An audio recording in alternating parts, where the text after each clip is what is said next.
begini latar belakang sebelum saya mengungkapkan ini unek-unek nih. Kita tahu bahwa yang namanya sosok tokoh terkenal di Kristen ini ya kan adalah nama Rasul Paulus. Nah, gitu ya. Karena di setiap kesempatan bahkan di Perjanjian Baru sendiri ya kan dari sekian kitab itu sebagian besar adalah kitab kalangan dari Paulus ini. Nah, tapi ada satu yang mengganjal di hati saya ini. Apakah Paulus itu menuhankan Yesus sesungguhnya? Nah, ini mungkin jarang ditanyain sama orang Kristen, nggak kepikiran ya. Monggo Pak Dani. Ya, kalau gimana ya? Kalau pembaca Alkitab atau Bible LAI yang terjemahan baru, memang di situ Yesus tertulisnya sebagai Tuhan. Oke. Ya kan? Tapi kalau zaman dulu bukan Tuhan, Tuan. Betul. Kata Tuan menjadi Tuhan itu kan dulunya itu kan terjadi pada waktu penerjemahan Bible pada zaman penerjemah Belanda yaitu Ledecker tahun 1733, di mana dia menambahkan kata hak di antara di antara huruf U dan A gitu ya. Tuan ya. Tuan menjadi Tuhan. Nah, usil tuh orang. bukan, sebenarnya pada waktu itu yang saya baca ya. Itu tidak ada bedanya dengan kata gini, embus ditambah hak menjadi hembus. Oh, begitu. Sama kan artinya kan? Iya. Tahu menjadi tahu. Sama kan artinya kan? Nah, sebenarnya tidak ada perubahan makna pada waktu itu. Cuman sama pemerintah Belanda didiemin karena memang nggak ada bedanya maknanya gitu ya. Tetap aja ya. Orang Kristen tetap menuhankan Yesus ini. Ya, waktu itu mungkin karena Tuhan itu mungkin sebenarnya belum berarti menjadi sesembahan gitu. Dibiarkan agak lama, setelah itu ada pergeseran makna nih antara Tuhan dan Tuhan gitu. Iya. Pada waktu sudah terjadi pergeseran makna itu, penerjemahan itu tidak berubah, tetap menjadi Tuhan gitu loh. Tidak itu ada makanya gitu ya. Makanya di dalam LAI yang terjemahan baru itu tetap kata itu menjadi Tuhan. Sedangkan kalau kita merujuk kepada KBBI, Tuhan sendiri itu udah menjadi maknanya adalah sesembahan. Ya, yang disembah manusia. Yang disembah manusia. Tuhan sendiri artinya maknanya udah berbeda dengan Tuhan. Tuhan sendiri kan artinya bisa mungkin penguasa, pemilik, majikan dan segala macam. Nah, sedangkan kata Tuhan yang itu awalnya itu sebenarnya kalau kita lihat dari bahasa Yunaninya kan kurios. Ya. Memang betul di bahasa Yunani kata kurios itu memang bisa berarti Tuhan, bisa juga berarti Tuhan. Tetapi juga ngelihat daripada konteksnya konteks atau dan kalimatnya gitu ya. Kalau kita ngelihat ke Bible yang bahasa Inggris, jelas di situ ada kata Lord. Ya, ada kata God gitu. Kalau orang Indonesia melihat kata Tuhan, korelasinya ke God atau ke Lord? Ya, ke God pasti. God, ya kan? Kita lihat di mana aja, di kamus mana aja Tuhan ya artinya pasti God gitu kan. God itu ya artinya Tuhan. Yes. Tetapi kalau di KJV yang Yesus dikaitkan dengan kata Lord. Selalu Lord. Tidak pernah Yesus dikaitkan dengan kata God gitu. Begitu juga yang di terjemahan baru, Yesus selalu dikaitkan dengan kata Tuhan dan dia tidak pernah dikaitkan dengan kata Allah. Nah, ini kan problem ya sebenarnya. Ada Tuhan, ada Allah. Kalau buat kita jelas, kalau Allah itu adalah nama, personal name, proper name ya, daripada pribadi itu ya. Sedangkan kalau Tuhan kan adalah sebutan umum atau generic name.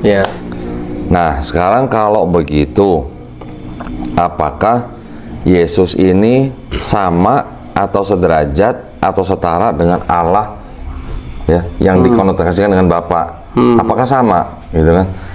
Itu kan perlu dipertanyakan lebih lanjut kalau gitu kan. Nah, berarti kalau pada waktu Paulus menulis dengan kata kurios, apakah yang dia maksud kurios untuk Yesus itu Allah, Tuhan atau Allah gitu, ya kan? Lord atau God. Kalau terjemahan bahasa Inggrisnya jelas, Yesusnya Lord, Bapaknya God. Udah bisa dipisahkan. Ada pembedaan, ada pemisahan. Saya pernah menonton film sejarah ya mengenai bangsa Viking mulai masuk ke tanah Inggris yang sekarang.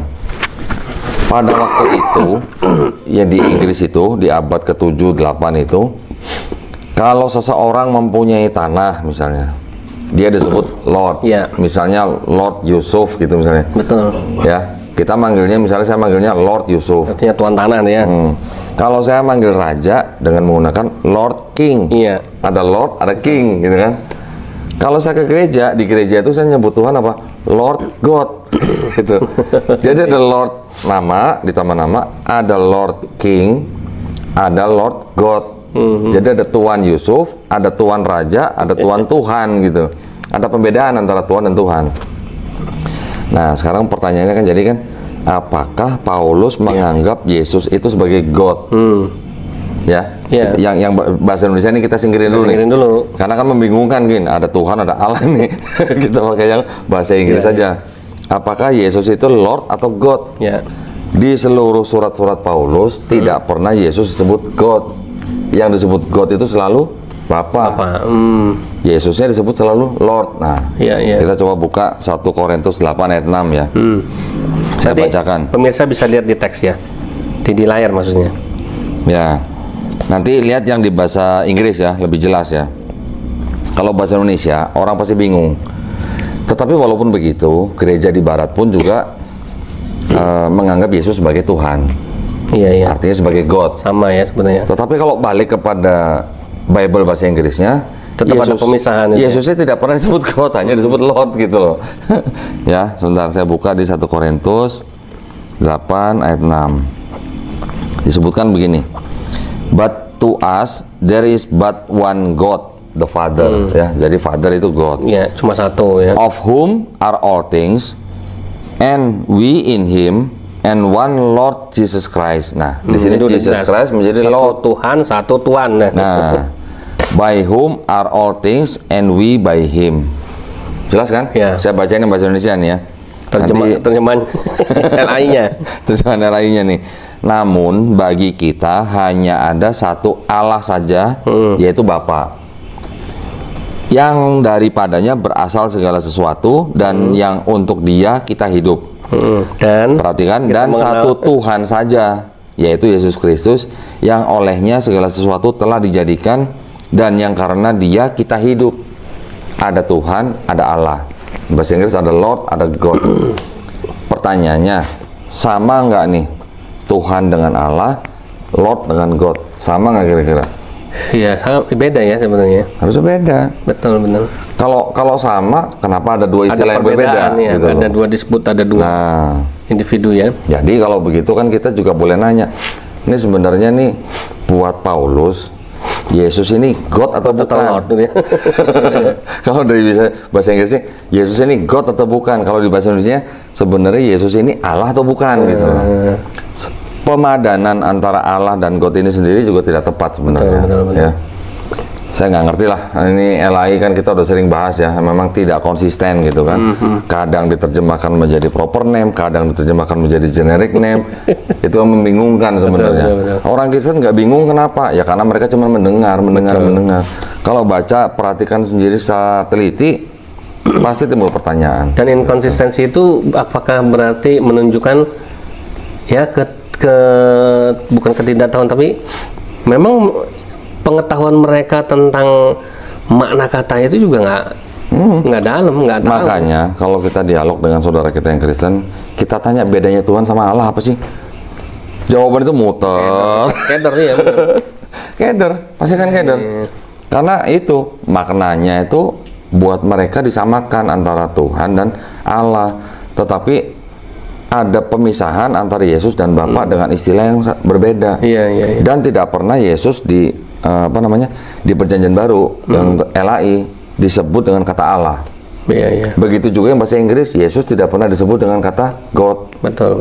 Gitu. Nah, kalau dari sisi sejarah nih, waktu antara Paulus dengan Yesus nih ya, ada nggak yang mengindikasikan bahwa Paulus memang nggak pernah menuhankan Yesus? Nggak pernah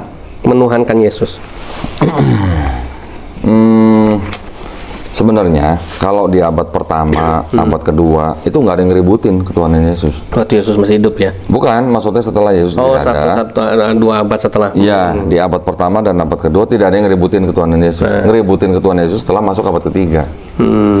Artinya gini, memang di dalam tulisan bapak-bapak gereja awal itu sudah mulai ada wacana. Ada saudara yang mulai bilang, wah kalau gitu nih Yesus Tuhan. Kalau gitu nih Yesus punya esensi yang sama gitu. Tetapi lain pihak juga banyak menentang, bukan, dia bukan Tuhan, dia cuma ciptaan gitu misalnya. Kan lama-lama itu kan konsep-konsep yang kita pernah bahas sebelumnya, dari mulai yang doketisme, sparatisme, sampai modalisme, sampai akhirnya trinitarisme, barulah itu Yesus tetapkan oleh mayoritas Kristen yang menang suara menjadi Tuhan. Setelah sekian nama ya. Ya. Nah sekarang kalau kita lihat lagi di Paulus ya, surat Paulus. Di Galatia 3:20 ya. Seorang pengantara bukan hanya mewakili satu orang saja, sedangkan Allah adalah satu. Udah jelas dong. Jelas nggak? Iya. Berarti ini Paulus bisa dibilang korban fitnah nih. Pengantara siapa? Yesus. Yesus. Allah siapa? Rasulullah kan ini. Allah siapa? Ya Tuhannya Bapak. Yesus. Bapak kan? Berarti kan Yesus pengantara, Bapak Allah. Nah, ini sudah ada perbedaan lagi kan?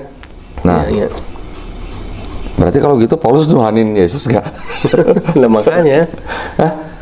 Buat Paulus, Yesus itu sama dengan Bapa atau tidak? Nah, itu yang harus diperdalam kan. Beda, berarti kan? kalau dari surat-surat nanti nggak jelas. Beda. Beda, nggak sama. Sebenarnya beda, iya. Saya tambahin lagi. Di Roma 1 ayat 25. Sebab mereka menggantikan kebenaran Allah dengan dusta. Lalu, siapa tuh? Dan memuja dan menyembah makhluk dengan melupakan penciptanya yang harus dipuji selama-lamanya. Amin. Artinya apa? Ya itu jawabannya. Coba jelas kan? Iya, betul. Nah, kalau dibaca artinya dengan logika yang atau nalar yang baik atau jalan, orang bisa mikir sebenarnya. Seperti yang kita bahas sebelumnya. Kepala dari perempuan atau wanita adalah laki-laki. Kepala dari laki-laki adalah Yesus. Kepala dari Yesus adalah Allah. Bapak, ya kan? Ada hierarki gitu. Betul. Jadi itu Paulus yang bilang. Nah, jadi kan timbul pertanyaan. Kalau begitu Yesus itu apa buat Paulus? Gitu? Apakah dia setara dengan Bapa? Apakah dia di bawah Bapa sebagai pengantara? Ya. Kan berbeda dengan pandangan Kristen sekarang, gitu kan?